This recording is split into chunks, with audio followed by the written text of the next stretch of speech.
বন্ধন news, খবরের বন্ধন। শুরু করছি আজকের খবর। পাক রেঞ্জার্সের হাতে আটক বিএসএফ জওয়ান। সমস্যা সমাধান নিয়ে সীমান্তে দুই বাহিনীর ফ্ল্যাগ মিটিং। কাশ্মীরের পহেলগাঁও জঙ্গি হামলা নিয়ে ভারত পাকিস্তান মধ্যে সম্পর্কের উত্তেজনা তুঙ্গে।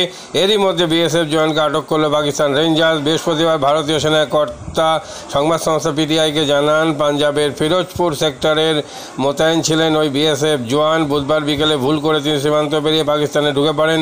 তার মুক্তির জন্য বর্তমানে দুই বাহিনীর মধ্যে ফ্ল্যাগ মিটিং চলছে বলে সূত্রের খবর। পাকিস্তানি হেফাজতে থাকা ওই বিএসএফ জওয়ানের নাম PK সাউ। তিনি বিএসএফের 24তম ব্যাটালিয়নের কনস্টেবল। বুধবার বিকালে তিনি ভারত পাক সীমান্তে কৃষি জমির ওপর ডিউটি করছিলেন। সেই সময় অসাবধানতাবশত ভারতীয় সেনাদের বেড়া পেরিয়ে পাকিস্তানি ভূখণ্ডে ঢুকে পড়েন।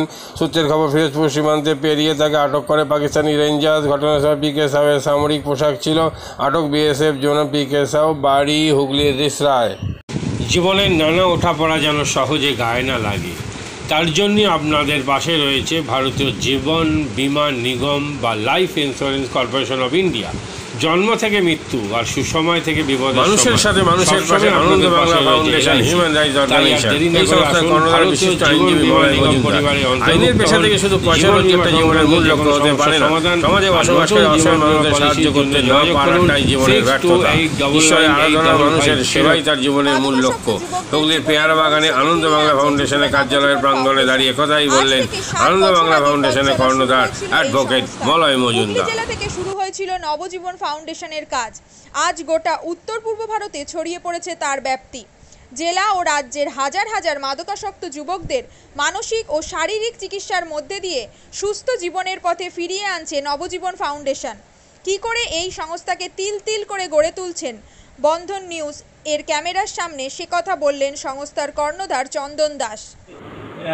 দেখি ওটার মধ্যে কি আছে বা পাড়ার বড় দাদারা করছে, আমিও একটুখানি করি, ফিলিংসটা কি সেটা দেখতে যাই। এবং একটা সার্টেন টাইমের পর কি হয়, সেটা ফ্রিকোয়েন্সিটা তখন অনেক বেশি থাকে, গ্যাপ থাকে যখন শুরু করে। পরবর্তীকালে যখন নির্ভরশীল হয়ে পড়ে সেই একটা সাবস্টেন্সের উপর, তখন সেটা থেকে বেরোনোর জন্য সে নানা রকম চেষ্টা করে, কিন্তু তার ওয়ে আউটটা জানা নেই যে কোন রাস্তা দিয়ে গেলে নেশা থেকেও বিরত থেকে সুস্থ স্বাভাবিক জীবনযাপন করা যায়। তো আমি ভাবলাম যে শুধুমাত্র আমি সুস্থ স্বাভাবিক জীবনযাপন করলাম, আমার জীবনের সার্বিক উন্নতি হলো, বা আমার যেসব এম বা আমি জীবনে যে জিনিসগুলো করতে পারিনি সেগুলো আমি ফুলফিল করলাম, তাহলে তো শুধু আমার কথাই ভাবা হলো। তাহলে আমি এরকম কিছু কাজ করি যাতে আমার মতো আরও 5 জন আমার দ্বারা উপকৃত হয়। এবং একটা সার্টেন টাইমের পর যখন মানুষ চায় যে ফিরতে, অথচ তার কাছে রাস্তা থাকে না, তখন এই একটা WHO ওয়ার্ল্ড হেলথ অর্গানাইজেশন একটা প্রসিডিওর বার করেছে। কম খরচে বিশ্বমানের আধুনিক চিকিৎসার হুগলির মিডল্যান্ড নার্সিংহোমে। বাংলার বিশিষ্ট চিকিৎসকরা এই নার্সিংহোমে রোগীদের চিকিৎসা করেন। জটিল রোগের চিকিৎসার জন্য রোগীদের আর দক্ষিণ ভারত যাওয়ার দরকার নেই। হুগলির মিডল্যান্ড নার্সিংহোমে পাওয়া যাবে বিশ্বমানের আধুনিক চিকিৎসা পরিষেবা। এখানে প্রসূতি মা ও সদ্যজাত শিশুদের বিশ্বমানের আধুনিক চিকিৎসা পদ্ধতিতে চিকিৎসা করে থাকেন গাইনো ও শিশু চিকিৎসকরা। দুপুর 12টা হোক বা রাত্রির 12টা, রোগীদের জন্য 24 ঘন্টা চিকিৎসা পরিষেবা বজায় রেখেছে হুগলির মিডল্যান্ড নার্সিংহোম। আমি ডক্টর মানস ঘোষ, আমি মিডল্যান্ড নার্সিংহোমের মেডিকেল ডিরেক্টর। বিশেষত্ব বলতে যেটা আপনি বললেন, একটা হচ্ছে NICU, নিউনেটাল কেয়ার ইউনিট। আমি বলতে পারি এটা আমাদের আশেপাশে হুগলি জেলায় নেই। নিউনেটাল মানে হচ্ছে যেটা বাচ্চা জন্মের পরেই প্রথম 28 দিনকে আমরা নিউনেট বলি, প্রথম ফার্স্ট 4 উইকস।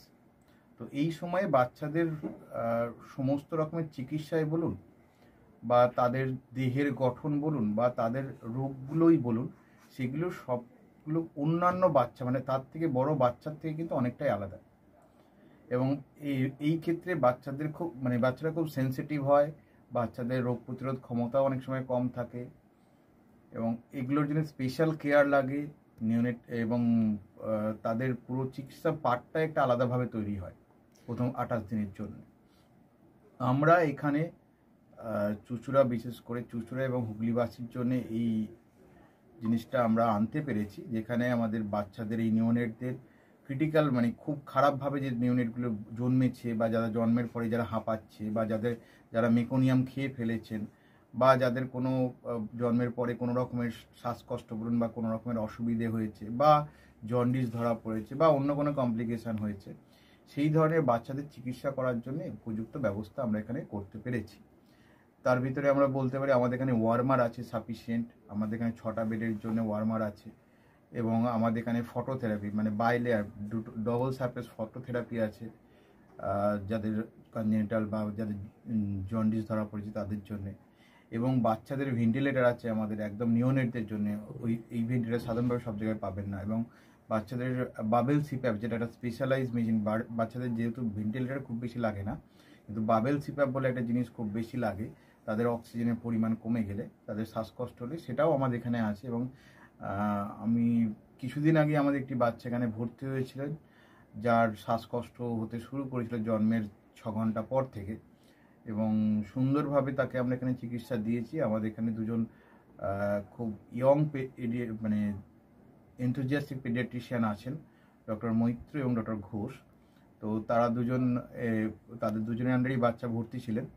অন্য পেডিয়াট্রিশিয়ানরাও আসেন, বাট এনারা আমাদের এখানে সবসময়ই থাকেন মোটামুটি একটা স্তম্ভের মতো আমাদের নিওনেটাল কেয়ার ইউনিটের জন্য।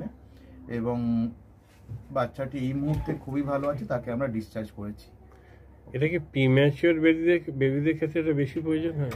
ভীষণভাবে প্রিম্যাচিওর বেবি যারা একটু আগে জন্মেছেন বা যাদের ওয়েট কম হয়েছে, এবং অনেক সময় মায়ের বা ওয়েট অনেক সময় বেশি ওয়েট হলেও যে সেটা ভালো সেরকম নাও হতে পারে, যেমন ডায়াবেটিসের ক্ষেত্রে হতে পারে।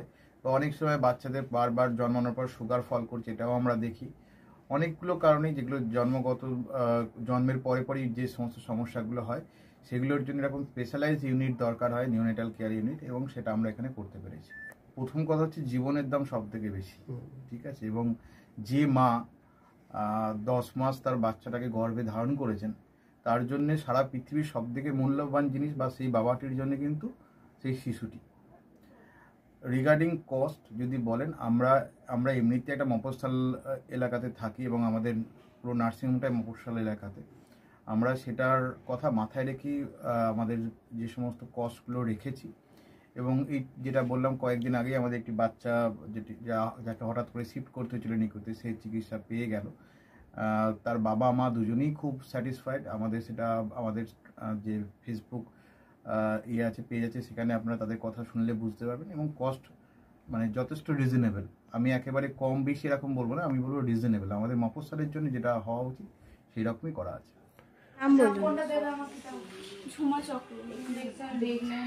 আপনার কি বাচ্চা আছে? কতদিন অ্যাডমিট ছিলেন এখানে? 4 দিন, আজকে নিয়ে 5 দিন ছুটি, ডিসচার্জ নিয়ে 5 দিন করলাম। কোন ডাক্তারের মানে আন্ডারে হচ্ছে? কৌশিক ব্যানার্জি। আর বাচ্চাকে কে দেখছিল? শুভদীপ মিত্র, ডক্টর শুভদীপ মিত্র। বাচ্চার কি হয়েছিল? শ্বাসকষ্ট ছিল, আপনার স্যাচুয়েশন পাচ্ছিল না, ফটোথেরাপি দিতে হলো। শ্বাসকষ্টের জন্য কি করতে হয়েছিল? ভেন্টিলেশন দিতে হয়েছিল। প্রথম সকাল থেকে তো এমনি নর্মাল অক্সিজেন চলছিল, রাতের দিক থেকে আবার ভেন্টিলেশন দিতে হয়েছিল। এখন কেমন আছে বাচ্চা? এখন ভালো আছে, একদম সুস্থ। একদম। মা কেমন আছে? মা ভালো আছে। আচ্ছা, আজ বাড়ি যাচ্ছেন তো? হ্যাঁ। Thank you.